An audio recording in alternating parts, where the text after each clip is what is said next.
It's 8:52 here in New York. I'm Bryant Gumbel. We understand that there has been a plane crash on the southern tip of Manhattan. You're looking at the World Trade Center. We understand that a plane has crashed into the World Trade Center. Now by the entire ABC network. Good Morning America was in progress in the East Coast and the Midwest, but we're joined by the entire network just to show you some pictures at the foot of New York City. This is at the World Trade Center. Obviously a major fire there, and there has been some sort of explosion. We don't fully know the details. There is one report, as of yet unconfirmed, that a plane has hit of the World Trade Center, and you can see that there is smoke there coming out of at least two sides. We do have some breaking news that we're going to bring you on, and we're going to go to a picture, a live picture from New York City. Apparently a plane has crashed into the World Trade Center in New York, 8:52, with limited information at this point. We don't know about injuries in the building or people on the ground, but obviously this has potential for being a major disaster here.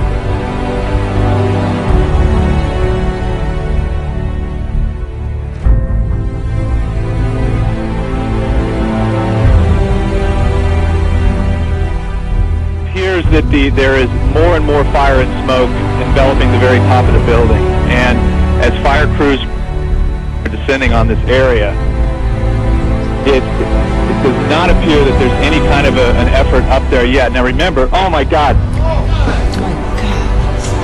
That looks like a second plane. I did not see a plane go in. That just exploded. I just saw another plane coming in from the side. You did. That was out of yes, and that's the second explosion. You could see the plane come in just from the right-hand side of the screen. So this looks like it is some sort of a concerted effort to attack the World Trade Center that is underway in downtown. No idea right now. There's another one. Another plane just hit. Right. Oh my gosh! Another plane has just hit. It hit another building. Flew right into the middle of it. Explosion. My God! It's right in the middle of the building. It appeared to bank sharply and smash directly, perhaps purposefully, into. Oh my goodness! Oh God! There's another one. Oh my goodness! There's another one. This seems to be on purpose. Oh my goodness! Now it's obvious, I think, that there's a second plane just crashed into the World Trade Center. I think we have a terrorist attack. This is as close as we can get to the base of the World Trade Center. You can see the firemen assembled here, the police officers, FBI agents, and you can see the two towers. A huge explosion now raining debris on all of us.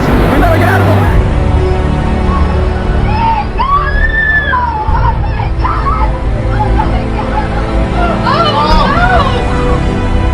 Full-scale investigation to hunt down those responsible. Let's go back to Cindy Hsu in the newsroom, who's joining us now with another update. Wait a second. Is this a live picture? This is a live picture. We are seeing the second World Trade Center Tower number 1 has just collapsed, ladies and gentlemen. You see it live in our picture. Oh my goodness. We're looking at a live picture from Washington, and there is smoke pouring out of the Pentagon. It would appear that there has been another major explosion, this one in the nation's capital. You are looking at a scene of apparent blast aftermath. There is smoke in the air over the Pentagon.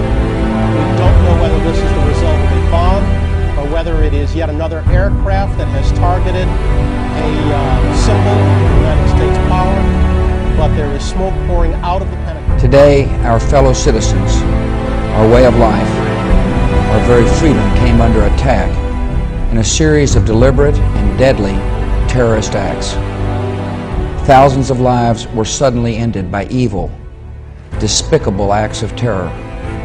These acts of mass murder were intended to frighten our nation into chaos and retreat. But they have failed.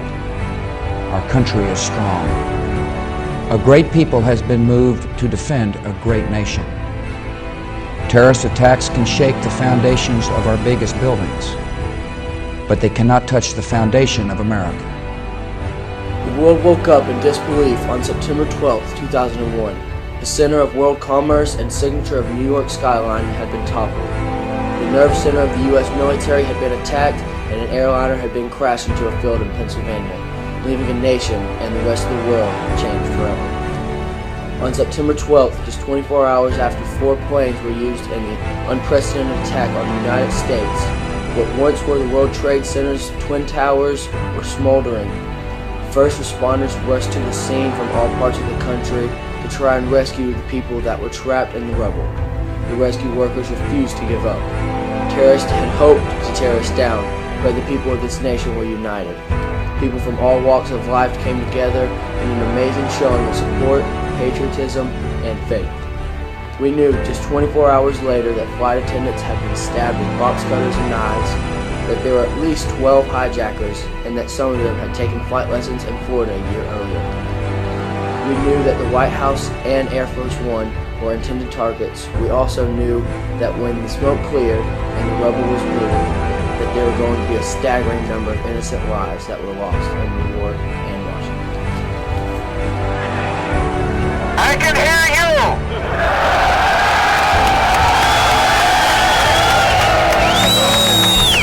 I can hear you! The rest of the world hears you! And the people who knock these buildings down will hear all of us soon. Fellow citizens, we'll meet violence with patient justice, assured of the rightness of our cause, and confident of the victories to come.